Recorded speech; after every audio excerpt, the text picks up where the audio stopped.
Witch Hat Atelier fans, this is Chris Bolts, and I'm coming in with an episode review of this week's episode 7, Who Was Magic For? Now, before I do get into the content, do make sure you like, share, subscribe, turn on the post notifications. All that stuff really does help me out. Now, this entire episode really is about this character right here, Agott. Agott being very headstrong, very impudent. She's in a rush to want to be able to go ahead and do her magic out in front of people because she wants to demonstrate that she knows exactly what she's doing. She has been practicing magic for a very long time. And Kefrey was like, nah, you know what? You probably need to slow down. Be patient with being able to go in there and do your magic and just be prepared for doing a second exam. Agott is not having it. She smacks his hand away and says, no, I've been practicing this magic. When do I get to use it? And so Olrugio, wanting to bail out his friend, tells him, say, hey, you know what? You can ease up just a little bit.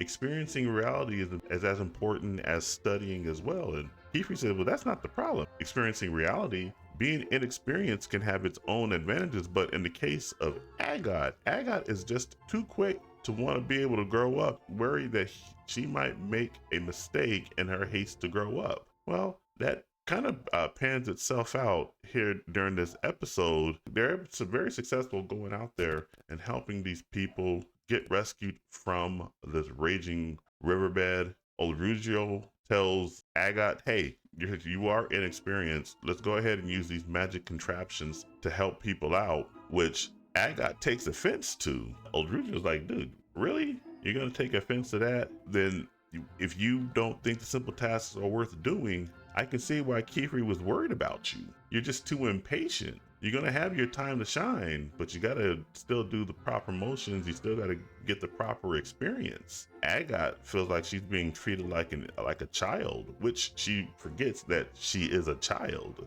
She is a child that is able to do magic, but she is a child nevertheless. Meanwhile, Olrugio and Kefrey begin to work together to save those stranded villagers. Kefrey is wielding a very special sword. That special sword is called the Rain Cleaver. We'll get to more of that here in just a moment. But the end result of using that Rain Cleaver is that it's going to cause this big giant water spout. That was the after effect right there. But let's go ahead and rewind it back just a little bit as he's using that Rain Cleaver. This is going to be a very key moment right here because people can see this for several hundred yards, if not miles away from where this event is taking place. In the meantime, after everybody's rescued, Kefrey notices all of his apprentices are marveling at this Rain Cleaver. This Rain Cleaver has a lot of seals that are put on it, and the seals are so small that they are able to control even the waves of the ocean. But one thing that we did get revealed as Kefrey was fighting against this raging riverbed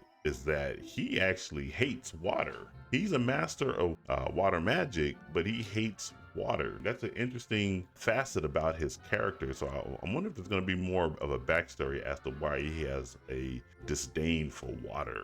The groups are going to be splitting off here. Agott and Coco are going to be together again. And during this time period, there's a situation that occurs where Custis, who is one of the kids that was rescued from that raging riverbed, decided to go down the raging riverbed again to try to rescue a crate, which I think it's just been a plot convenience to try to push the story along.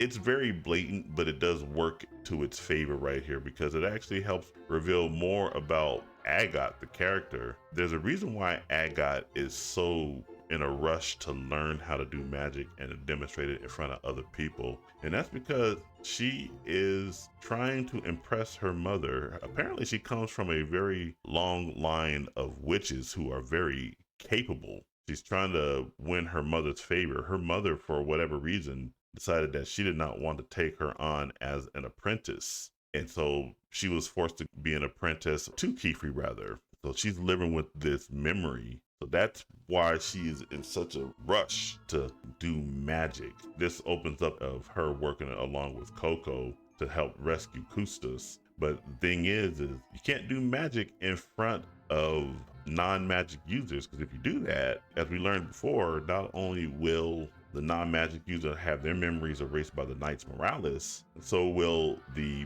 witch who cast the spell in front of the non-magic user. And speaking of the Knights Morales, remember that huge water pillar that was cast by Kefrey? Well, the Knights Morales did see it. Agott cast a spell that she was working on. This turns out to be her special spell, this Light Phoenix. It's able to distract all these villagers for a temporary second. During that time period, Coco was able to go in there and cast a levitation spell as well as a sand type spell to help free Custis from that rock, which is kind of interesting. His legs were crushed by that rock, but his leg, they're just fine. I'm like, if his legs were crushed, he shouldn't have anything down there. These should be stubs right here, bloody, messy stubs, but obviously they are not. You can see that he still has his legs there. Agott rather asks her, what spell did you cast down there? And Coco just said, hey, you remember that spell that we did in the labyrinth? I used that same spell to break the rock. Well, she thinks that's all she did, but the Knights Morales captures them, ties them up, and Agott immediately knows who's captured them. And one of them starts asking, which of you was collaborating with the Brimmed Caps? Now, we all know that Coco has an association with the Brimmed Caps, but she's not necessarily collaborating with them,